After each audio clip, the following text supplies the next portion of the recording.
Hello, students of class 10th. This is Karishma Pagani. Now we are reading our next topic of chapter 6, that is political parties, and the name of the topic is how many parties should we have. हमें एक democracy में कितनी party होनी चाहिए, एक ideal democracy में कितनी parties होनी चाहिए. In a democracy any group of citizens is free to form a political party. एक डेमोक्रेसी में सिटीजन्स का कोई भी ग्रुप, कितने भी ग्रुप मिलकर एक पॉलिटिकल पार्टी बना सकते हैं. In this formal sense there are a large number of political parties in each country. और इसी सेंस में हम कह सकते हैं कि हर कंट्री में बहुत सारे अमाउंट में पॉलिटिकल पार्टीज़ हो सकती हैं. More than 750 parties are registered with the Election Commission of India. India के इलेक्शन कमीशन में 750 से भी ज़्यादा पार्टीज़ रजिस्टर्ड हैं. But not all these parties are serious contenders in the elections. लेकिन ये सभी पार्टीज़ सीरियस कंटेंडर्स नहीं हैं इलेक्शंस के लिए. Usually only a handful of parties are effectively in the race to win elections and form the government. यानी कि usually सिर्फ कुछ पार्टीज़ ही ऐसी हैं जो इफ़ेक्टिवली, मतलब कि बिल्कुल इफ़ेक्ट्स के साथ इसी रेस में चल रही हैं ताकि वो गवर्नमेंट बनाने के लिए उस रेस को जीत सकें. So the question then is how many major or effective parties are good for a democracy. तो हमारा जो क्वेश्चन है वो ये है कि कितनी इफ़ेक्टिव पार्टीज़ एक अच्छी डेमोक्रेसी के लिए इफ़ेक्टिव रहेंगी, अच्छी होनी चाहिए. In some countries, only one party is allowed to control and run the government. कुछ कंट्रीज़ में सिर्फ एक पार्टी ही अलाउड है जो कि गवर्नमेंट को कंट्रोल करती है और चलाती है. This are called one party systems. और ऐसे सिस्टम्स को कहा जाता है one party system.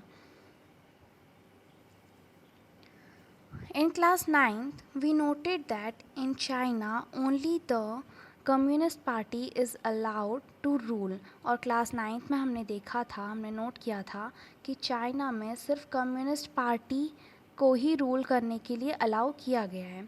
Although legally speaking people are free to form political parties. अगर लीगली देखा जाए तो लोग फ्री हैं, वो अगर अपनी पॉलिटिकल पार्टी बनाना चाहते हैं तो बना सकते हैं. It does not happen because the electoral system does not permit free competition for power. लेकिन ये तब तक नहीं हो सकता अच्छे से क्योंकि हमारा जो इलेक्शन सिस्टम है वो पावर के लिए फ्री कंपटीशन नहीं देता है. We can not consider one party system as a good option because this is not a democratic option. हम वन पार्टी सिस्टम को अच्छा ऑप्शन नहीं कंसीडर कर सकते क्योंकि ये डेमोक्रेटिक ऑप्शन नहीं है.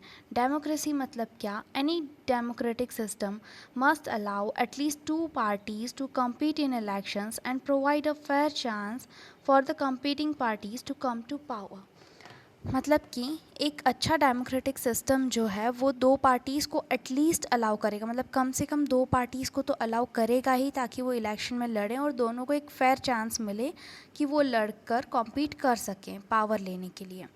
In some countries, power usually changes between two main parties. कुछ कंट्रीज़ में पावर जो होता है वो इंटरचेंज होता रहता है दो मेन पार्टीज़ के बीच में. Several other parties may exist. दूसरी पार्टीज़ एग्जिस्ट करती हैं, यानी कि दूसरी पार्टीज़ भी होती हैं, इलेक्शंस भी कंटेस्ट करती हैं और नेशनल लेजिस्लेचर्स में कुछ सीट्स भी विन कर लेती हैं, मतलब जीत जाती हैं. But only the two main parties have a serious chance of winning majority of seats to form government. लेकिन दो मेन पार्टीज़ होती हैं जिनके सीरियस चांसेस होते हैं कि वो सीट्स को मेजोरिटी में जीत कर गवर्नमेंट बना सकें. Such a party is called two party system. और ऐसे सिस्टम को क्या कहा गया है? Two party system. The United States of America and the United Kingdom are examples of two party system. तो United States of America, USA and UK, ये दोनों एग्जाम्पल्स है जहाँ पे टू पार्टी सिस्टम होता है, जहाँ पे पावर जो होती है वो दो पार्टीज़ के बीच में एक्सचेंज होती रहती है. If several parties compete for power and more than two parties have a reasonable chance of coming to power either on their own strength or an alliance with others, we call it a multi-party system. जब दो से ज़्यादा parties compete करती हैं power के लिए और दो पार्टी से ज़्यादा पार्टीज़ के चांसेस होते हैं पावर में आने के लिए, या उनकी स्ट्रेंथ या दूसरों के सपोर्ट के साथ में अगर वो पावर में आ जाते हैं, तो हम इसको क्या कहते हैं, multi party system.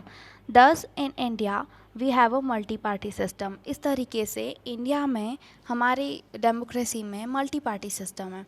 In this system, the government is formed by various parties coming together in a coalition। और इस तरीके से इंडिया में क्या होता है कि दो से ज़्यादा पार्टीज़ एक दूसरे को सपोर्ट करके कोएलिशन गवर्नमेंट बनाती हैं। कोएलिशन गवर्नमेंट के बारे में हमने फेडरलिज्म में पढ़ा हुआ है।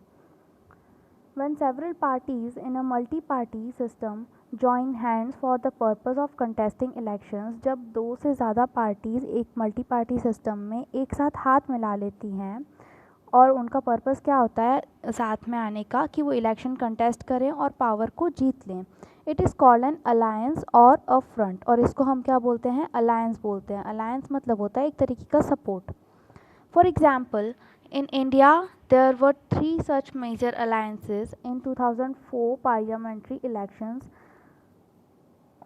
और एग्जाम्पल के लिए इंडिया में ऐसे तीन मेजर अलायंसेस बने हैं 2004 पार्लियामेंट्री इलेक्शंस में। कौन कौन से, the national democratic alliance NDA, the United progressive alliance UPA and the left front.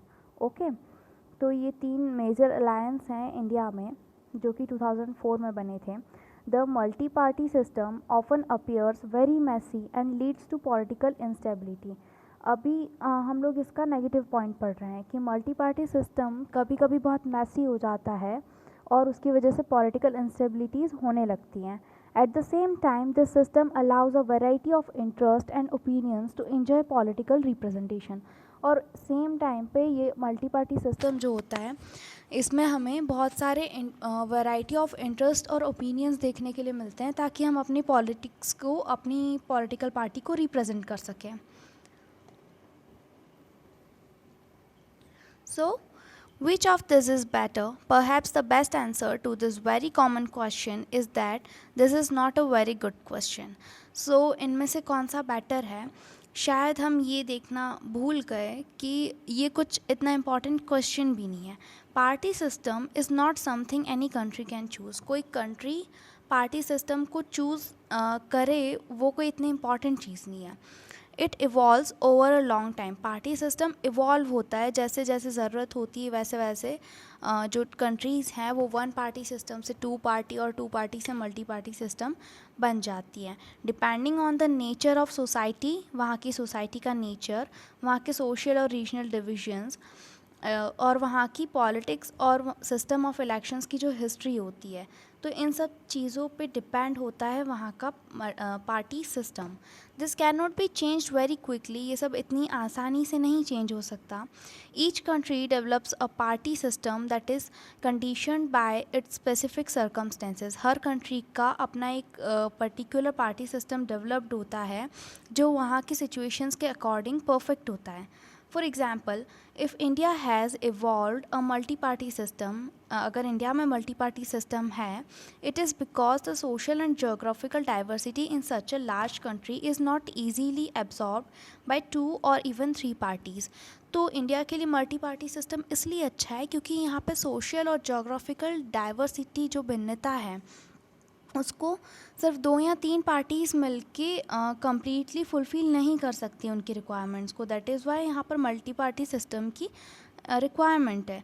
No system is ideal for all countries and all situation. सभी सिस्टम्स के लिए और सभी कंट्रीज़ के लिए एक ही सिस्टम आइडियल हो ऐसा कोई सिस्टम नहीं है।